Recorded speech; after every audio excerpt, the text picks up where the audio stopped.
Hilton brings you new ways to stay, with experiences that let you capture the glory days. Introducing the Graduate Hotels. Each inspired by local college towns, these stays are always original and never boring. Get in touch with traditions all across the country and enjoy a stay that's a class above the rest. Book at Graduate Hotels with Hilton Honors Points at Hilton.com. It's a win-win. Hilton, for the stay. This episode is brought to you by Indeed.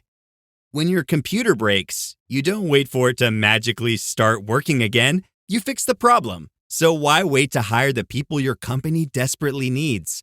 Use Indeed's sponsored jobs to hire top talent fast. And even better, you only pay for results. There's no need to wait. Speed up your hiring with a $75 sponsored job credit at Indeed.com/podcast. Terms and conditions apply. Llévate más de lo que esperas todos los días con el nuevo McValue en McDonald's. Ahora puedes comprar uno y sumarle otro por $1.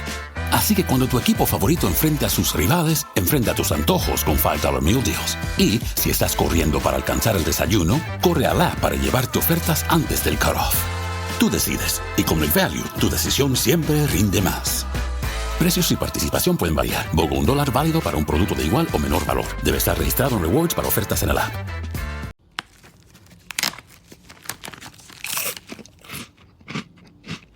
Uh-oh. The last cookie. You can get a new box of cookies in as fast as an hour with Walmart Express Delivery. Are you my guilty self-conscience? No, I'm the voice offering you promo code EXPRESS for free delivery on your first order. Hey, who ate my cookies?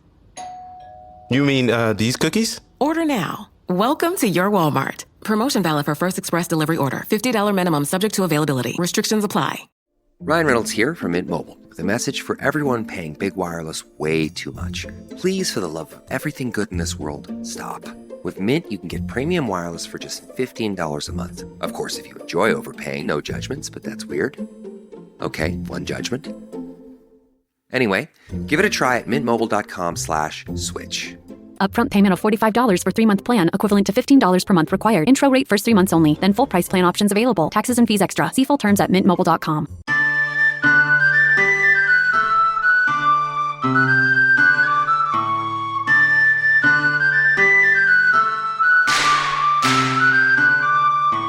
Hey, all you heroes, hawks, heralds, crows, pirates, and wardens. Welcome to the Dragon Age Lorecast, where we unpack, discuss, and galaxy brain about all the lore behind the Dragon Age series. We are so excited to bring you this podcast. Every episode, we'll be talking about a different topic in the Dragon Age universe, from character deep dives to exalted marches and elven gods. We will cover it all. There will be spoilers. And always remember, swooping is bad.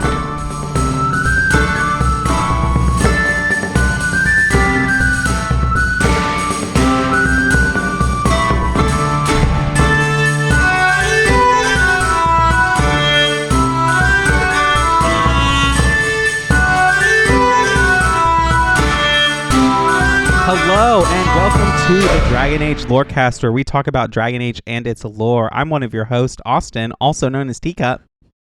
And I'm your other host, Shelby or She-Cup. Yeah, and we're here to continue our discussion of the old gods and the Blight. And I just gonna take a guess that we're going to the Third Blight today. No way. What a good guess. I'm so shocked you got it on the first try. Yeah, it's not like I, one, have access to the show notes for the schedule, or two, know that we're going in numerical order. Right. So yeah, we're talking about the Third Blight, and this one is affiliated with the Old God Toth. And if you thought when we said last week's episode we didn't have a lot of information on Zazakel and the Second Blight, well, buckle up, because the same is true for this week, even more so.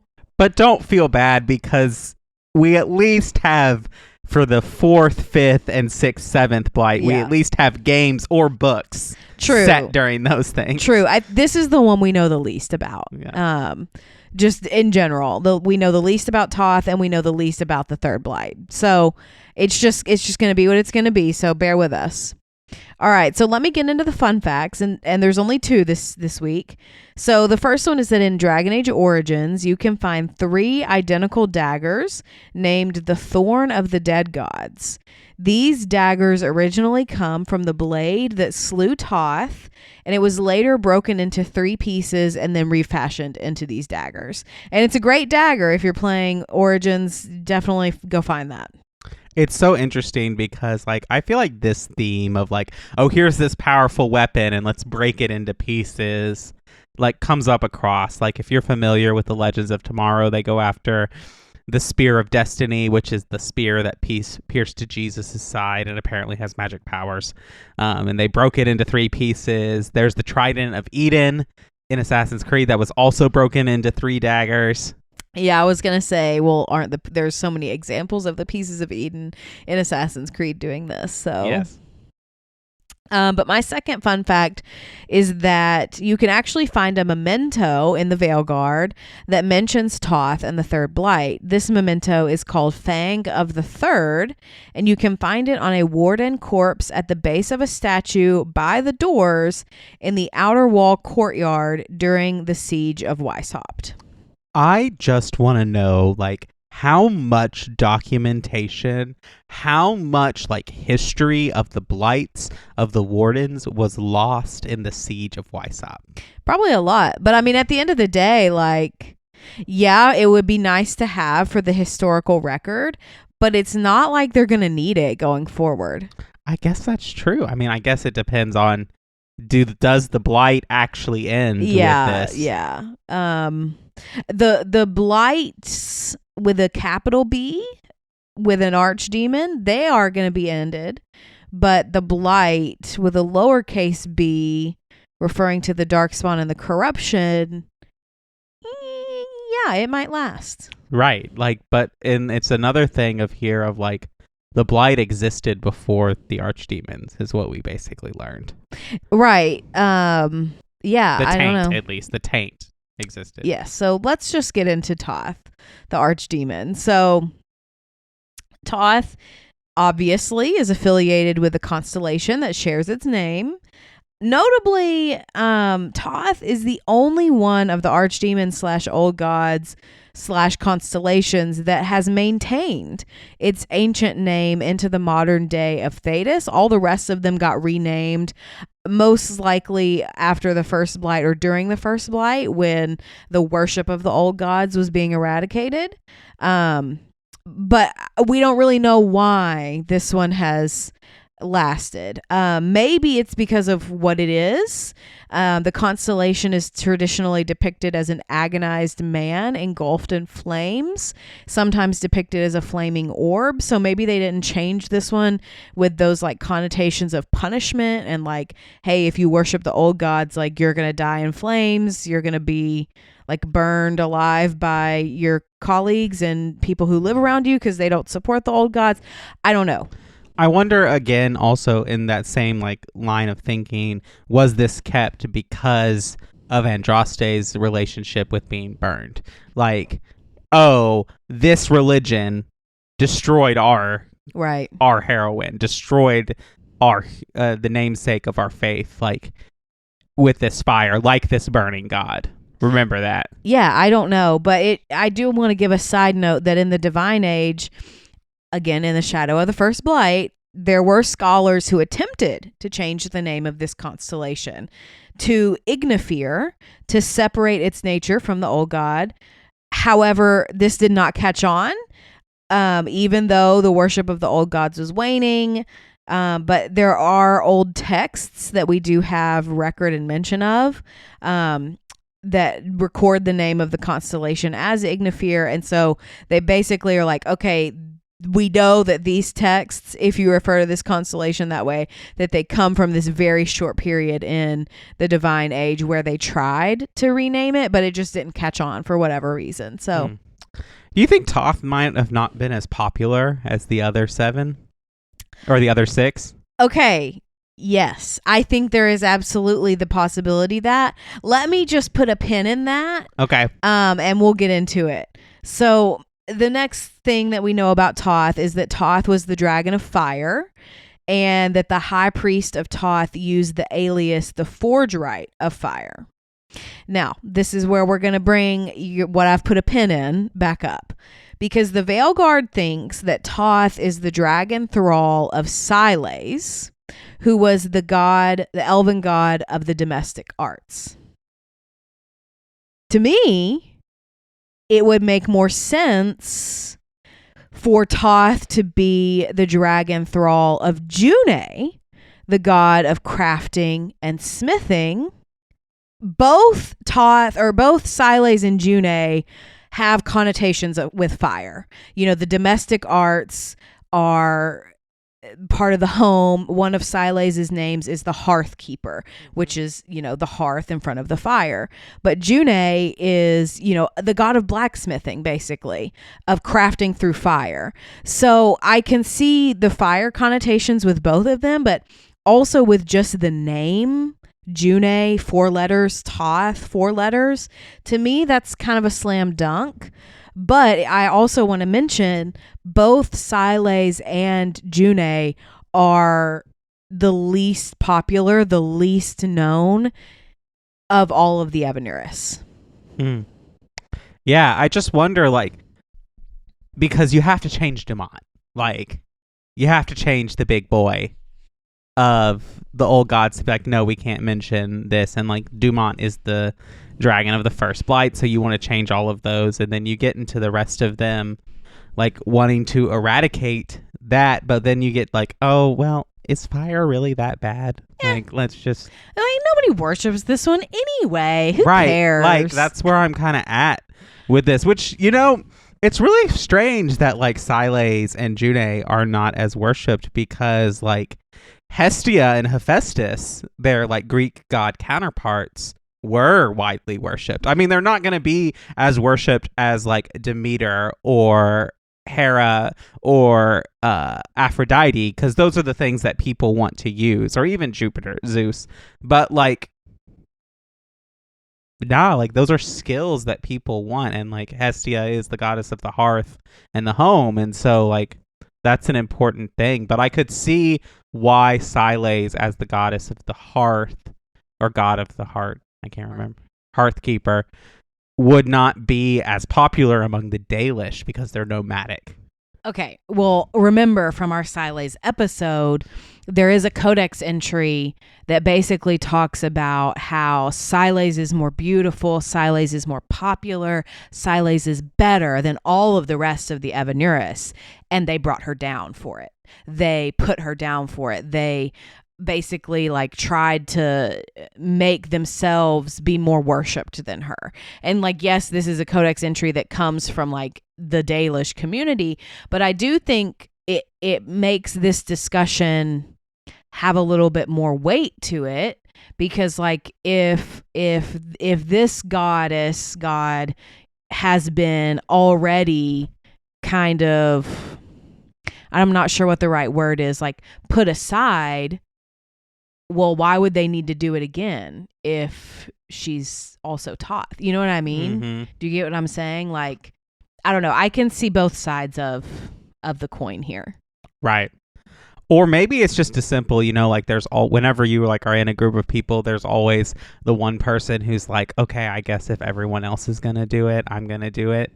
Maybe Toth is less worshipped because like when the chief priests were going to enter the Fade or whatever, the priest of Toth was like, I'll go along. If everyone's doing it. I always joke about that with Tennessee as a state, because they were the last to secede from the Union and first to rejoin. Yeah, true. Yeah, I think that's a possibility. We don't know the order. I mean, we do know some, like Dumont recruited the architect after, like he was the next one, or Corypheus and then the architect were the first two to join into breaching the Fade, but we don't know the order about the rest of them. So I mean, it's absolutely possible that Siles is high priest, the Forge Rite of Fire, or Toth's high priest, the Forge Rite of Fire, was the last one recruited and kind of hopped in on the end. Entirely possible, but we just don't know. Yeah, just theorizing. I think Ballar's list ignores a lot of stuff, which I think is uncharacteristic because I feel like Ballara knows a lot about Dalish traditions. And maybe not. I don't know. I don't necessarily think I agree with that. I think Ballara knows a lot about Ballara's Dalish tribe. But as we've established in the lore, every Dalish tribe is different and every Dalish tribe values different things. And so I think that Ballara is kind of seen as a Dalish expert among the Veilguard, but in reality, she's only an expert in her tribe, because even her and Davrin, they have arguments, they have disagreements about a lot of the Dalish lore, and he comes from a different tribe than her. And of course, we know that he left and joined the Grey Wardens, and so he's not necessarily as connected.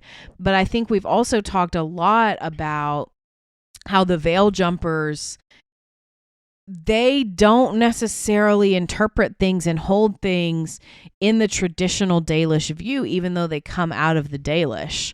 And so I think that there are a lot of things Ballara says that are more influenced by the Veil Jumpers than by the Dalish. Yeah. I think I agree with that in there, and it does really kind of characterize Ballara in that, and why she would have some things that we feel when we read Dalish lore and how they viewed the gods seems contradictory, like this, like an oversight like this, that, you know, you have fire and you have literal blacksmiths who use fire to create. Yeah, and I think this is the Siles and June and their dragon thralls are the ones I disagree with Ballara on the most.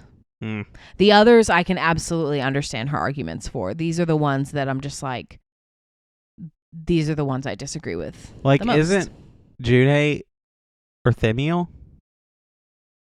Yeah, I mean, I think I can't remember because we have Andoral Orthemiel left, and I don't remember based on the notes who's who. But anyway, we'll get into that in a couple weeks. Yeah, but I think this would be a good time for the mid-break before we jump into the actual events of the Blight. My cat Freddie loves to be brushed and cuddled. But stirring up his cat allergens meant sneezing and itchy eyes. Then I found Purina One Live Clear. It's cat food that reduced the major allergen and my suffering in as little as 21 days. Now, we feel closer than ever. If you have issues with cat allergens, you really need to try Purina One Live Clear. Try new Purina One Live Clear today. Purina One, a difference from day one. Vitamin Water was born in New York because New Yorkers wanted more flavor to pair with all the amazing food in the city. You can have the best meal in the world here, if you can get a reservation. Vitamin Water is so New York, its 3 favorite cheeses are chopped cheese, bacon, egg, and cheese, and a slice of cheese pizza. We know where to get the best sushi in the city, and best nachos, and best bagels, and best... You get it. And you can find food trucks better than 5-star restaurants. Drink Vitamin Water. It's from New York. Hey, it's Bill Simmons from the Bill Simmons Podcast. The NBA playoffs are here, and Michelob Ultra is getting you closer to the game than ever with courtside seats and more. Enter now at MichelobUltra.com/courtside. Michelob Ultra Superior Access Courtside 2024 to 2025 sweepstakes. No purchase necessary. Open to U.S. residents 21 or older. Ends on July 1st, 2025. Multiple entry periods. Visit MichelobUltra.com/superior access/courtside for free entry deadlines, and official rules. Message and data rates may apply. Void where prohibited. I went to Kirkwall once. Yeah? Bit of a shithole. Yeah. Well, tell me, have you ever licked a lamppost in winter? What do you think Rook's like in person? Do you think they smell nice? What is wrong with you? And have you forgotten which side you're on? No. I mean, think about if we could turn them. Riding beside Rook at the head of Tevinter's vast armies. I could stab them for you, on the house. Welcome to the middle of the show, where we take time to thank our patrons. Thank you so much to our first patrons, Genesis and Lisa M. Thank you so much for that support. If you'd like to join us on Patreon, you can do so at patreon.com/DALorecast. Also, you can leave us ratings and reviews on Apple or Spotify. If you leave us 5 stars and some kind words, we will read it out on a future episode of the show. And I don't have any reviews to read today, but with that, if you want to leave us a kind comment or something like that, you can do that, and we will read it out on a future episode of the show. Lastly, come hang out with us on Discord, where we'll hang out and talk about the Veilguard. I'm currently playing through Baldur's Gate, but I'm thinking about going back to do another Veilguard playthrough. It's toying with my mind, no promises. I might do it and then abandon it. I have gamer ADHD. You don't have gamer ADHD. You just have regular ADHD. That is also true. Anyway, but I think that's all I have for the middle of the show. Short mid-break today. All right, well, let's get back into it. Building a portfolio with Fidelity Basket Portfolios is kind of like making a sandwich. It's as simple as picking your stocks and ETFs, sort of like your meats and other toppings, and managing it as one big, juicy investment. Now that's pretty good. Learn more at fidelity.com/baskets. Investing involves risk, including risk of loss. Fidelity Brokerage Services, LLC. Member NYSE SIPC. Spring is here, and you can now get almost anything you need for your sunny days delivered with Uber Eats. What do we mean by almost? Well, you can't get a well-groomed lawn delivered, but you can get a chicken parmesan delivered. A cabana? That's a no. But a banana? That's a yes. A nice tan? Sorry, nope. But a box fan? Happily, yes. A day of sunshine? No. A box of fine wines? Yes. Uber Eats can definitely get you that. Get almost anything delivered with Uber Eats. Order now. Alcohol in select markets. Product availability may vary by region. See app for details. This episode is brought to you by Chevrolet. When you have 4 new tires, every drive feels fresh. Right now, buy 3 select tires and get 1 for just $1 during the Chevrolet Certified Service Fresh Start Tire event. Visit Chevrolet.com/service offers or see dealer for full details. At participating U.S. GM dealers only, highest or equal value tire will be $1. Offer ends 5/31/2025. Not available with other offers.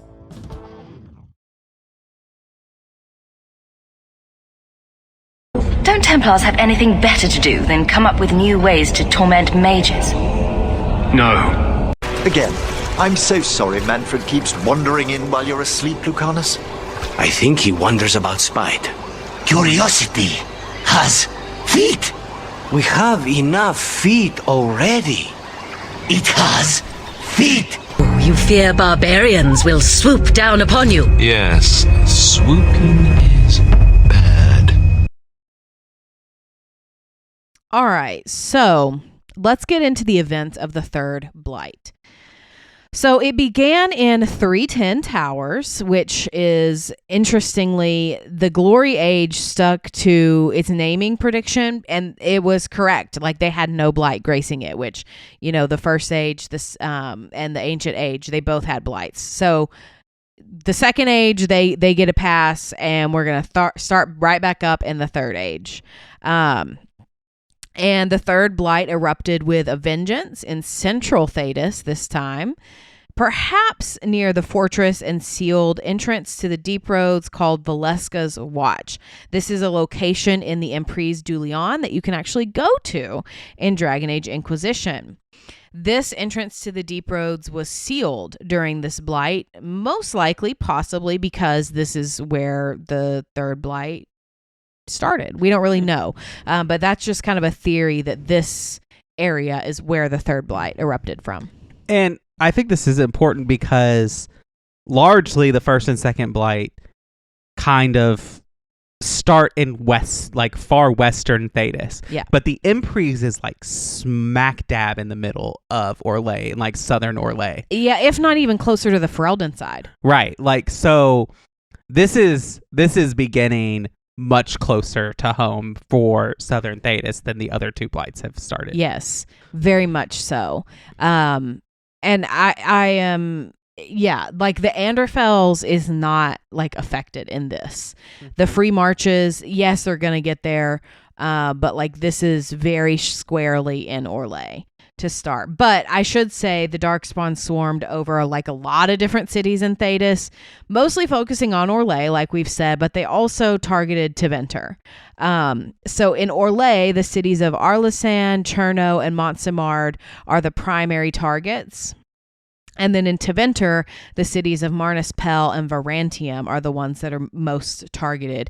And those two cities are on the eastern, I think southeastern side of Tevinter. I actually am not entirely sure if they're more southern or not, but they are on the eastern side of Tevinter, where Minrathous is more west.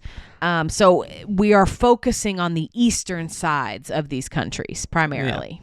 Yeah. Sometimes I wish that we got to go to Varantium in the Veilguard, even though I know it's basically like completely sacked by the start of the Veilguard, but it just sounds like its name is really pretty, and I just believe that it would be a pretty city. I'm trying to remember if this is the one that was renamed, but I can't remember. No, because it's not, because Lucanus is the demon of Varantium. Oh, okay. What is the city that got renamed? Corinus. Corinus, yes. That's it. Okay. Anyway. So back to Orlais a little bit. So the Orlesians in the cities of Orlesian and Montsimard basically start utilizing siege weapons against the Darkspawn. And we've had instances in the other two blights where like siege weaponry was used like once, where they like use the griffins to drop bombs and stuff. I guess that's the fourth blight, but like there are other instances in the first two blights where they've used some kind of siege technology like on a one-off instance, but in this blight is when they start using it consistently. And it's the first time in Thedas history where they are used consistently by an army, at least in a blight that we're aware of. And so they use these catapults to fling flaming debris at the Darkspawn. But unfortunately, probably due to the fact that this is a very newer technology, they only inflict minimal casualties.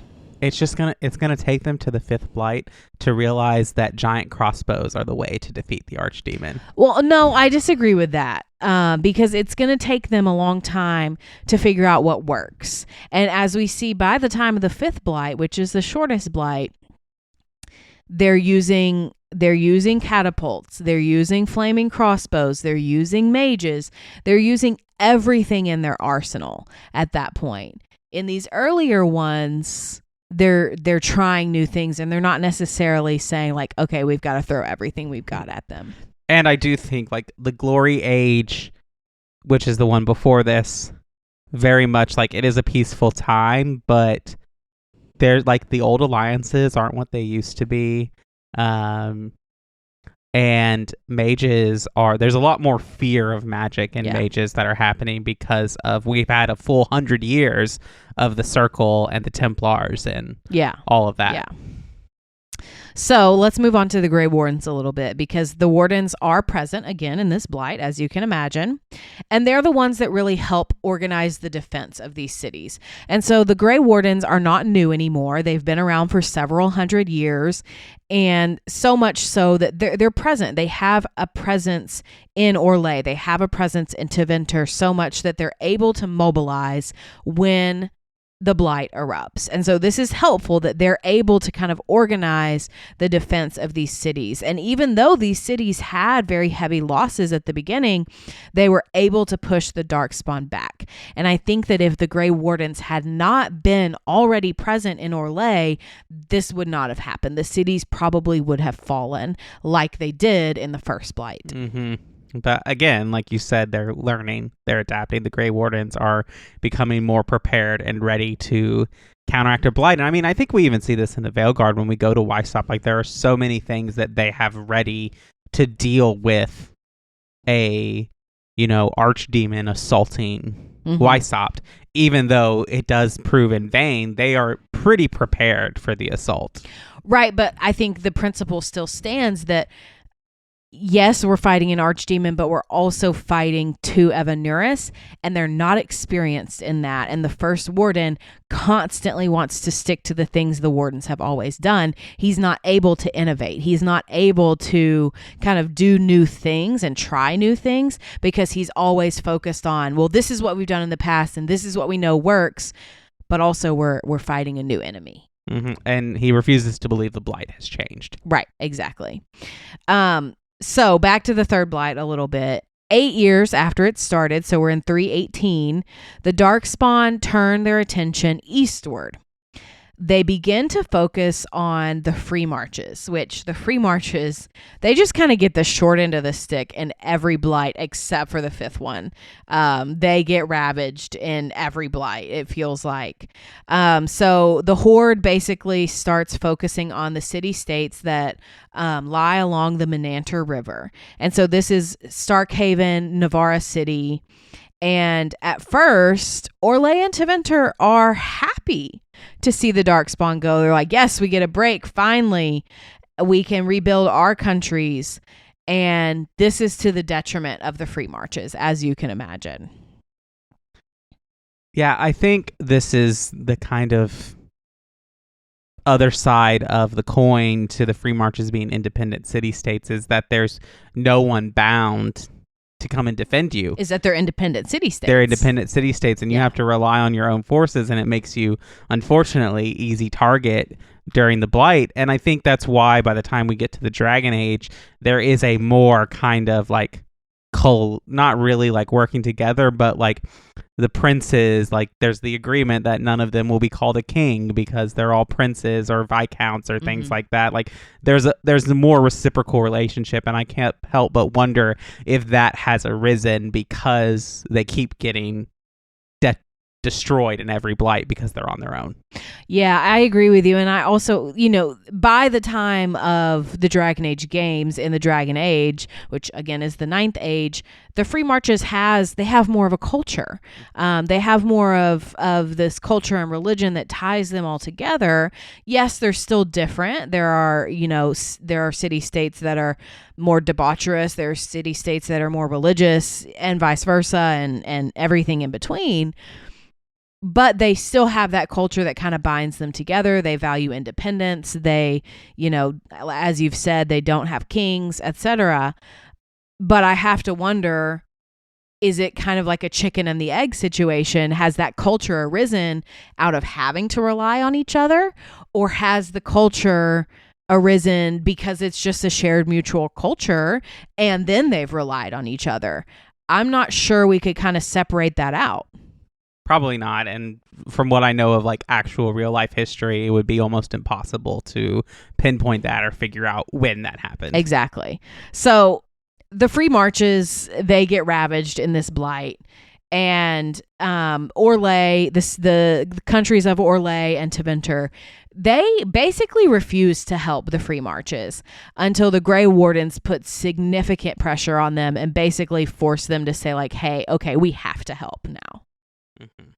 Which, if I was a Free Marcher, I would be so pissed off at Orlesian and Tevinter and would never ever want anything to do with them ever again. Which I think we do see some of those attitudes. Like, yes, we have the one-off characters in Dragon Age 2 that are pro Tevinter with some of the mages, and we've got a few with like Duke Prosper's allies who are okay with Orlesian, but by and large, like, everybody there is like, no, we're Free Marchers. We're not we're not Orlesian. We're not Ferelden. We're not Tevinter. We're something different.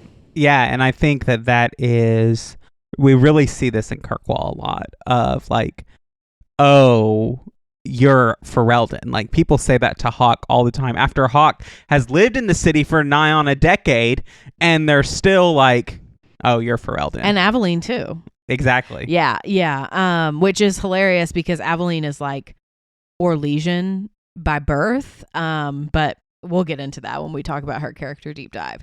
So the Free Marches is extremely independent, but they need help in a Blight.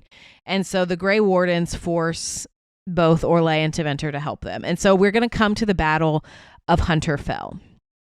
And this is where the Archdemon meets its end. And this happens in 325. And so this is about a 15-year blight, which is the shortest one to date. And so the combined armies of the Grey Wardens, Tevinter, Orlais, and forces from across the Free Marches meet and work together to bring about the end of this blight. It worked, and they destroyed Toth in the single most bloody battle in Thedas history of all time. I'm not sure if this includes any battles from Veilguard, but at least up to that point, this battle is the most brutal and violent and bloody of any other battle ever. That's saying something, because the ones we see in game are pretty bloody and pretty violent. Yep.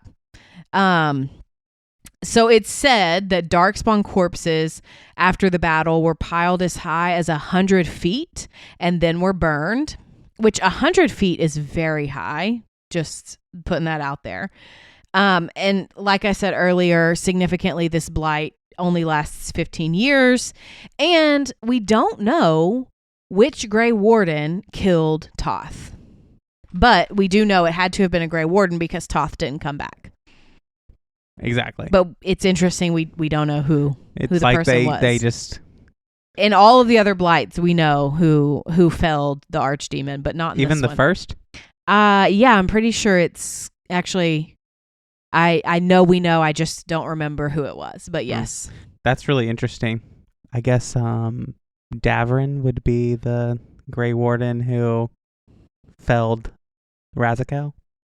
Well, his whole thing is that he didn't die. Right. And so, yeah. But I mean, the hero of Ferelden killed Uthemiel and doesn't have to die. The hero of Ferelden can kill Uthemiel. There are lots of different options for the Fifth Blight. I guess that's true. Loghain, Alistair. Hero of Ferelden. Hero of Ferelden. So, all right. So, do you have any comments on the Third Blight before we get into the aftermath? I feel like, we do talk about the blights get shorter and shorter each time just because they're more prepared. And I think it's better. I think they're also shorter because they're more prepared to hunt down the archdemon. Like, it's kind of like, okay, let's go. We'll go. We don't need to worry about the horde. Go for the archdemon and we'll be ready to go. Like, we know how to end this. Let's do it as quick as we possibly can. Exactly. Because the horde's just going to keep coming. All right. So let's get into the aftermath, which... It should be noted that in the aftermath of previous blights, Thedas in general had this focus on rebuilding and togetherness, kumbaya, let's all come together as the people groups of Thedas. This is not the case after the Third Blight at all. In 325 Towers, both Orlais and Tevinter, immediately after Toth is killed, turn their military attentions to the Free Marches. Orlais attacks and takes the territory of Nevarra City, while the Tevinter armies attack and take the territory of Hunterfell. And I actually think we talked about this a little bit on one of our previous patron chats about how this would be something interesting to be depicted. But continuing into this story and what we know of it so far, obviously these territories are going to try to fight back. In 349, which is about 24 years later, Hunterfell gains their independence back. And so they, clearly probably were not subdued very easily, and probably fought back throughout those whole 24 years. But it would take 40 years after the end of the Third Blight for Nevarra City to gain their independence back from Orlais. And so at the time of this Third Blight, you may be wondering, like, Hunterfell and Nevarra are both in Nevarra. What are you talking about, She-Cup? But at this time of the Third Blight, both of these cities were independent city-states in the Free Marches. And then after they declared their independence, they band together almost and create the country of Nevarra. And so they will develop their own culture after this, obviously, as we know, especially from Veilguard. But I think that this shared experience of being conquered by two colonizing forces has bound them together in a way that the rest of the city-states in the Free Marches cannot understand. Yeah, I really think I agree with that. And it's just really interesting, some of the aftermath that's about to happen, because at the end of this age, I just looked this up right now. At the end of this age, there's going to be an exalted march on the Imperial Chantry. Right. So Orlais is going to go to war with Tevinter. Right. Orlais is going to a lot of wars in the Third Age. And I'm pretty sure, doesn't the Exalted March to the Dales also happen in the Third Age, or is that the Fourth Age? Dales is 209 Glory. Oh, okay. So that was way earlier then. Never mind. So yeah, so the Second Age is when the Exalted March on the, because remember one of the catalysts for the Exalted March on the Dales is that they refused to help during the Second Blight. Right. You're right. Okay. So I just want to sum up this Third Blight and the aftermath of it, and that like this, I think, really sets up, I know we talked about the Second Blight sets up a lot of the systems and institutions of Thedas, and I agree with that, but I think the Third Blight really sets up a lot of the alliances in Thedas that still persist to this day. Like, you know, the Free Marches are independent but banded together. Nevarra is its own thing. Orlais and Tevinter are the colonizers of Thedas. And I really think that, like, in the Divine Age and the Glory Age, Tevinter and Orlais are kind of competing, like, okay, Tevinter, are you going to bow to Orlais at this point? Especially with Draken's, like, conquest that he brings. I mean, he conquers a lot of Tevinter land in his effort to battle the Second Blight. But in this age, Tevinter is going to draw a hard line in the sand and say, not only are we going to remain Tevinter, but your whole Androstianism, we're going to make it our own. Yeah. Yeah, absolutely. And not only that we're going to make it our own, we have made it our own, and we're not going to let you bully us into changing our theology. Mm-hmm. It's setting up the powerhouses, and, you know, it's always funny to we think of Ferelden as this powerhouse of Orlais, but like they're so baby. They are, and it's funny because like we've gone through 3 blights and Ferelden is like not on the map. Like they don't exist as a country, and they're not going to for another 200 years almost. Right.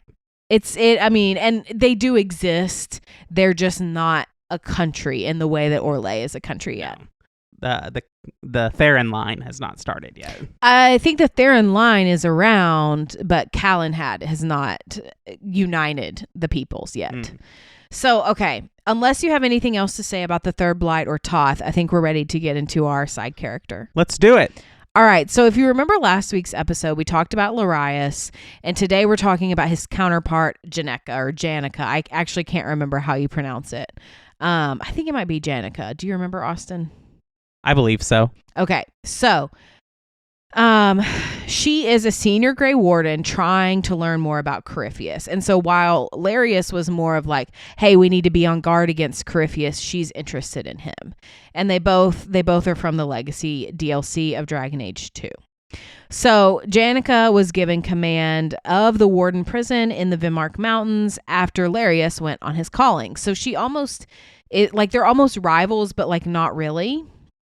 And so after he left, she quickly became convinced that Corypheus held the key to ending all of the blights forever. As we have discussed many times on the podcasts, Grey Wardens that are preoccupied with ending the blights forever are a red flag. Yeah, I definitely would agree with that. I just sometimes wonder, though, just in general, and I know timing of the Legacy DLC is ambiguous, but like, I guess it is not that long after the events of Awakening, because like you would think that Anders, the hero of Ferelden, would have reported what they found on the Architect, and if not, Duncan and Fiona would have reported what they found on the Architect. Okay, well, we'll talk more in depth about this when we get to our Nathaniel Howe character deep dive. But like, if you let the Architect live, he will make some comments about the Architect in Dragon Age 2 when you meet him, about how they're working with like interesting people now. So it implies that the Grey Wardens are still working with the Architect. Or at least some of them are. I have so many questions and there's not enough time. So let's just move on. I know. Okay. But I also just going into this, and your comment about the timing of the DLC, we know the Legacy DLC has to take place after Act 1 because if either Bethany or Carver join the Wardens, we know that Janica asked Shroud to put them under her command. And he says no. And so they have to be into the Wardens for her to do that. And so this has to be after that. I guess that's fair. You can start it before they join the Wardens, though. I know. I'm just saying we have this information. It's just ambiguous. I think there's I just think it's how the DLC works in the game, and it's ambiguous. Yeah. So, I think Shroud probably knew that she was being influenced by Corypheus a little bit, and he also obviously knew that the Hawk blood was the key to setting Corypheus free, and so that's why he's like, no, I'm not going to put them under your command. I'm not going to put us any closer to setting this guy free. I know that sometimes we as a fandom reduce Shroud to like the mustache to end all mustaches, and like that is like how we mustachioed cannon fodder is what we reduce him to. Right, but like he is really, really smart, and he is a very good Grey Warden. He is, and he is someone that I wish we knew more about, and that I wish we got more time with him in Inquisition. Or in Dragon Age 2 for that matter, because he is a really interesting character. But we don't, sadly. So back to Janica a little bit. You first meet her at the base of Corypheus's prison with some other wardens. And she basically tells you straight up like, hey, I want to control Corypheus via blood magic and use his magic to end all the blights forever. And that's when Larius appears and is like, no, this plan is bad. Corypheus is manipulating her. Don't listen to her. And that the ancient darkspawn, they don't care about stopping the blights. He's too powerful to control. He's too dangerous to set free. Yada yada yada. They have this big back and forth, and that's where Hawk, you've got to choose whether you ally yourself with Janica or Larius. And so if you choose Janica, Larius will basically like try to persuade the rest of the wardens she's with to follow him instead. However, if Hawk chooses Larius, Janica will block them with a barrier of fire and basically race you to Corypheus's tower. So like you don't get these other wardens as allies in either way. And it quickly becomes apparent that Janica was the one afterwards, that she was the one that used the Carta to track down Hawk and forced them to drink darkspawn blood, and that she was the one that sanctioned the attacks on the Hawk family. So in most choices, Janica dies or is killed. But if you side with her in every single point that you can, she will attempt to bind and free Corypheus, but becomes easily overwhelmed by his magic. She realizes that she was indeed being manipulated by Corypheus and that they now have to kill him. At the end of this, a change seems to pass over her, and she apologizes to you for being a fool. She thanks Hawk, saying that she now feels like a whole person. And she leaves, smiling somewhat suspiciously, stating that she's leaving to report her findings to the wardens and that it'll soon be time for her calling. So it seems very obvious that, because we know that Corypheus possesses Larius after that. Larius or Janica, whoever and so, whoever this you comment choose. says that he's already, to me, reads that he's already done it and he's just waiting to emerge or whatever. I think he has emerged. I think, he's completely possessed her, and this is him trying to put on a face to Hawk that nothing's changed. Yes, very much so. Yeah, completely agree. And so Hawk will later mention in their journal that they've seen a person that appeared to be Janica talking to the ex-Templar vagrant Riley Sampson. And so when Hawk attempts to go talk to them, like, I thought you went on your calling. Like, what are you talking to him? Like, what is happening here? They avoid Hawk entirely, suspiciously, and disappear into one of Lowtown's intricate shanty towns. So it's just more suspicious behavior. And given what we know about Samson, yeah. 100%. The Corypheus. So just the last thing I have to say about Janica is that, like when we discussed Larius, if she survives to Inquisition, Bianca will make contact with her, and she's the one that Corypheus is the one that gets the key to the facility, and Varric figures this out and puts 2 and 2 together that she's been possessed by Corypheus. So no matter what happens, no matter what your choices are, we end up at the same place in Inquisition. Yes. The game, the way like she presents in the game just makes you want to hate her, especially when you learn like, oh, you're the one who did this? Nah, like screw you. I would like to see the data of how many people like got her as an ally. Yeah, if we ever do a part 2 to our survey of choices that you've made in Dragon Age games, that would be an interesting question to add. Yeah, just because I think the way the game presents her as the villain, and I just wouldn't be surprised to see if it is a small percentage that actually get any of that information. Because I've never gotten that journal entry from Hawk because I've never really sided with her. Yeah, fair. All right. Well, I think that's all we've got for this episode. So if you want to wrap it up, I think we're ready. All right. Well, thank you so much for doing this research. It has been a pleasure as always. Thank you so much. And thank you to all of you who listen to the Dragon Age Lorecast. We'll see you next time.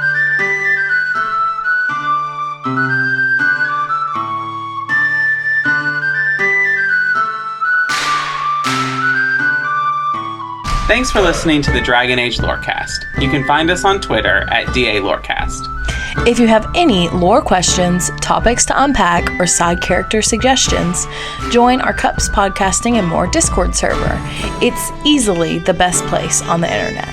You can also support us financially through our Patreon. You can find us there on patreon.com/DragonAgeLorecast. The Dragon Age Lorecast is part of the Robots Radio Network. For more information about the Robots Radio Network, join the Discord server via the link in our episode description.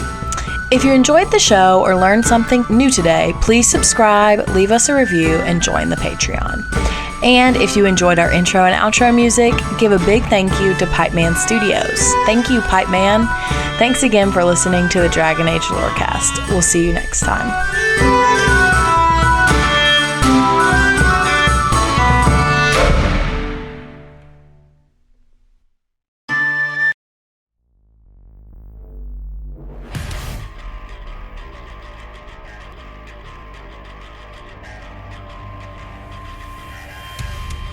Hi, welcome to 3 Count Thoughts. Let me introduce the crew real quick. Hi, I'm Maverick Stone. I'm Romer. And I am Jaxus. Join us as we talk all things wrestling. Each week, we'll take a topic from the wrestling world, knock it around a bit, and then go over the week in wrestling from a strictly fan perspective. We can be found on all major podcast catchers. We can also be found at 3 Count Thoughts on both YouTube and Twitter. Or you can send us an email using 3countthoughts@gmail.com. Okay, are you ready? Ring the bell.